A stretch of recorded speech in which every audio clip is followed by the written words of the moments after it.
ఈరోజు మా ఇంట్లో రొయ్యలు తీసుకున్నామండి. రొయ్యల్ని నేను ఇప్పుడు శుభ్రం చేస్తున్నాను.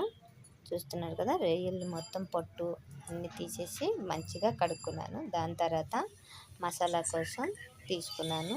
మసాలా కోసం టమాటాలు, పచ్చిమిర్చి అండ్ ఉల్లిపాయలు, కొంచెం అల్లం, వెల్లుల్లిపాయలు తీసుకొని మసాలా ప్రిపేర్ చేసుకున్నాను. దాని తర్వాత నేను ముందుగా శుభ్రం చేసుకున్న రొయ్యల్ని బాగా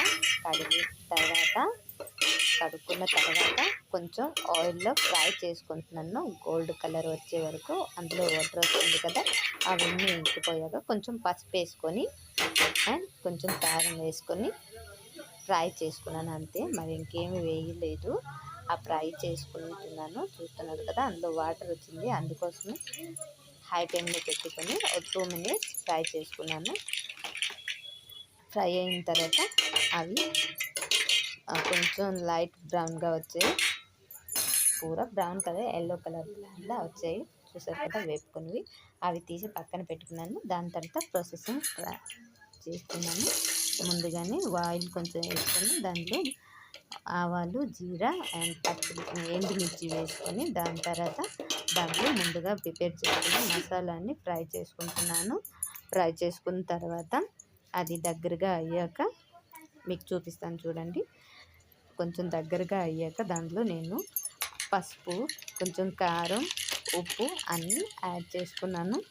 యాడ్ చేసుకొని మళ్ళీ బాగా కలుపుకొని దగ్గరగా అయ్యేంత వరకు మసాలాని బాగా కలుపుకుంటూ ఉన్నాను. మసాలాని కలుపుకొని ఉండాలి, వేగిపోతుంది.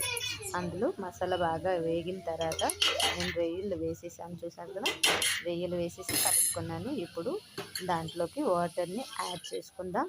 నేను 2.5 మరి చిన్న గ్లాస్ అండి, 2.5 గ్లాసు వాటర్ పోసుకున్నాను. మీరు చూసుకొని పోసుకోండి ఎంత చిక్కగా కావాలో. దాని తర్వాత నేను అన్నీ ముందుగానే వేసుకున్నాను. మీకు ఏదైనా సరిపోకపోతే సాల్ట్ కానీ లేదా కారం కానీ ఏదైనా సరిపోకపోతే మీరు అడ్జస్ట్ చేసుకోవచ్చు. నేను వాటర్ మరి కొంచెంగా పోసుకున్నాను. దాని తర్వాత మరి కొంచెం ఉడికించుకున్నాను. హై ఫ్లేమ్లోని, హైలో కాకుండా మీడియంలో ఉడికించుకోండి. రొయ్యలు తొందరగా అయిపోతుందండి. అలా అయిపోయిన తర్వాత నేను లాస్ట్గా చికెన్ అంటే మసాలా వేసుకున్నానండి. మసాలాని కొంచెం వేసుకొని దాని తర్వాత కలుపుతున్నాను.